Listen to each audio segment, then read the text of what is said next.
First day of grade 1. For Lianica, it's your first day for preschool 2. 1, 2, 3. Everyone. There you go. Ang Lianica ko ay preschool 2 naman.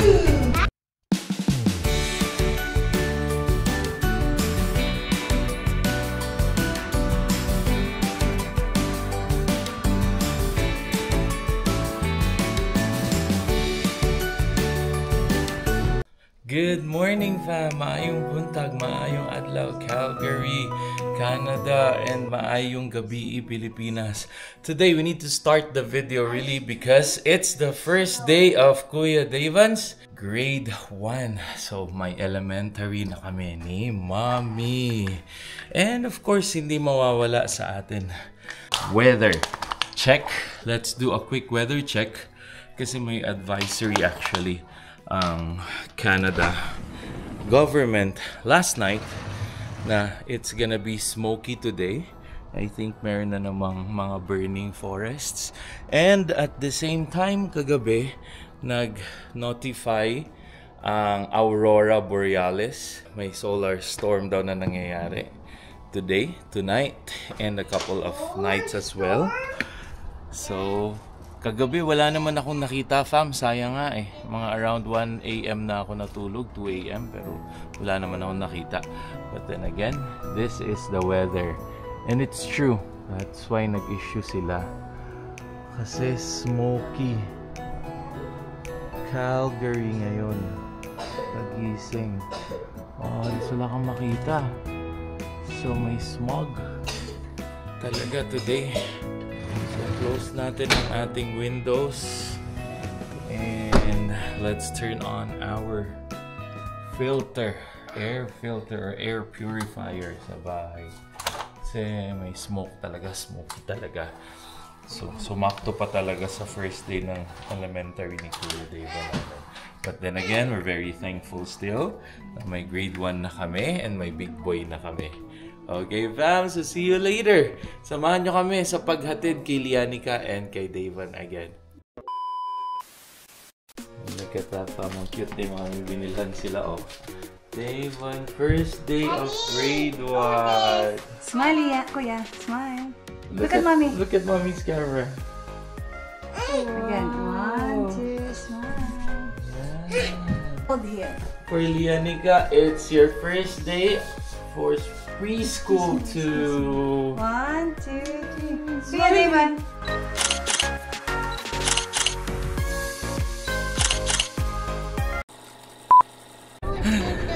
Hello fam, dito na kami sa open parking ni na Kuya Davan. Malapit sa kanilang school. Ayan, exciting. Go here.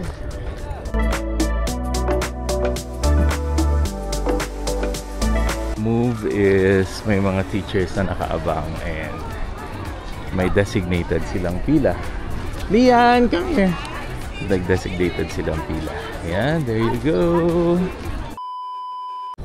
And there you go fam. Hatid na namin si Kuya Davan. Oh, yay, may grade 1 na kami ni Mommy. And ayun pala, ayaw po bumitaw ni Kuya Davan talaga kanina papasok. But of course, nung nakita niya yung kinder teacher niya, ayun, medyo na-comfort siya na nakapasok. So challenging kasi syempre, ang tagal niyang kami lang yung kasama, wala siyang school eh. Pero there you go. Very good. At kukunin ko na lang ang bag sa sasakyan and maglalakad na lang kami kasi mata-traffic pa ako dito sa parking nila dahil sa full pack talaga fam, punong-puno. Okay, so there you go fam, kinuha ko na yung bag ni Lianica and pupunta na kami ng daycare ni Mommy. Actually nauna na silang dalawa. So look at that, may air quality warning ang government.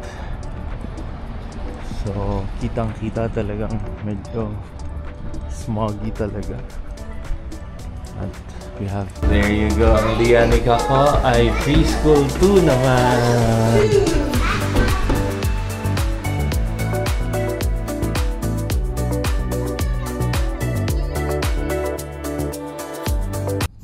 Ayan fam, all done. We're done. Tapos na ang first task which is to send the kids to school. Yeah. First day ng Medyo- school ni Davon as a grade 1. And si Lian naman, ano na siya, moving up to preschool 2.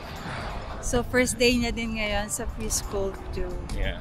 So, of them, first day today. So, Medyo ayan. naiiyak-iyak pa yan si Mami kanina. At lalo na of course, si Kuya Davon, medyo ayaw niya talagang bumitaw kay Mami. Yeah. Kasi sabi ni Mami, wala daw kakilala si Davon. Parang yung mga classmates niya nasa ibang Na-separate ang mga kinder classmate niya. They have 3 sections sa grade 1. So, na-separate sila. Yeah. Pero okay lang But yun. it's okay. Kasi, They can still see each other naman sa school. Yeah. It's just wala lang sila sa isang room. And of course, mas madami kang magiging friends, di ba? Yeah. So friends niya yung preschool dati, or kinder rather, dati. And iba yung mga kaklase niya ngayon. So mas marami na siya magiging kaibigan. So mamaya, mag-antay tayo ng kwento on what happened. Yeah. And for sure, excited naman talaga si Kuya. It's just, ang tagal ng summer din naman. So, Yeah. So parang na-attach talaga siya sa amin. yeah. Ayun nga pa, medyo weird kasi nag-drive pa talaga kami. Ay, oo Sobrang nga daming pala. sasakyan. So, parang matatraffic pa kami kanina at malilate. Ayun, so iniwan na lang namin ang sasakyan sa napakalapit na car park. How are you? This is my present. Okay. Come on. Can I play? Oh, sorry. Kuya Davon, how's your day? Kuya. Kuya. Hi. Hi. Hi, baby.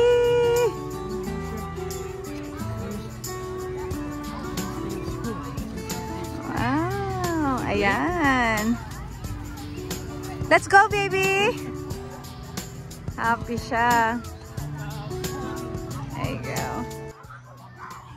Hi, fam! And ayan, nasundo na namin ang Kuya Davon. So-called full day nila to. But then, ang timing is 2:30, 2:37. Mga ganyan ang labasan ng mga grade. Ang mga elementary, to be exact. Yeah. So ngayon, syempre, malapit tayo sa playground. Mag-playground muna si Kuya for 10 minutes. Yeah. Pagbigyan Yun pala yung disadvantage dito kasi yung gate nila or door nila palabas, Paglabas, fam, diretso ito na yun. playground. Yeah. So, we all need like another 5 to 10 minutes tuloy every time na susundo kay Davon. Kasi nung kinder siya nakatago eh. So doon siya sa kabilang Yeah, side so niya. sa kabilang side si Unless Dikita. dito talaga tayo dumaan. Correct. So, diretsong uwi lang. Ayun, si Skyler, oh. Nakikita namin yung ano, yung mga former classmates niya sa kindergarten. Yeah, hopefully naman okay ang Yeah. maging okay ang Yeah. lahat. And ang galing ng system nila, fam. Kasi nga, stinaggard talaga. So, bakit stinaggard, mami? Kasi yung mga past teacher nila, Sa sila yung kinder. mag-assist to moving up to another Yeah, so- teacher. Like what happened today. So yung kindergarten teacher nila, Ito. nandito sila para i-assist yung mga kinder student to move to grade 1 teacher. Yeah. Siguro to familiarize sila sa bagong teacher kasi mas comfortable sila sa before teacher nila. Like Yeah. sa Familiar kindergarten. sila dun sa Which is last so good. teacher nila. So tomorrow, walang pasok si Kuya. Kasi? nga second batch naman ng staggered. Like 2, 4, 6 grade naman yung papasok. Yeah. So, So, yung mga nasa grade 1 na teacher, sila naman ang Mag-a-assist. mag-a-assist Sa going mga- to the grade 2 teacher para That's sa mga familiar. So, the same rotation. And then Yeah. back to normal school programming sila Sa by Thursday. Thursday. that's correct. Very So, good. Very good system actually. And at the same emotional time, pa rin ang nanay kasi Yeah. elementary na ang aking Yeah. So, magpo-post kami ng pictures dito. Ayan, so we'll see again later kung anong kwento at mga kwento ng aming kuya. For sure marami yan. Yeah, for tomorrow's video naman, for the next video naman, kung ano so far ang mga feedback ni Davon. Kasi nagsasalita na talaga si Davon eh. Alam niyang You can understand na. ano yung mga nangyayari sa Ayan, paligid eh. si Kuya. Ayan, so, yeah, that's our boy! That's our grade 1. So, again fam, we're going to... Yeah, you see other classmates? You see your previous classmates? Okay. Okay, fam! So, tatapusin na namin ang video na ito. So, see you on the next video.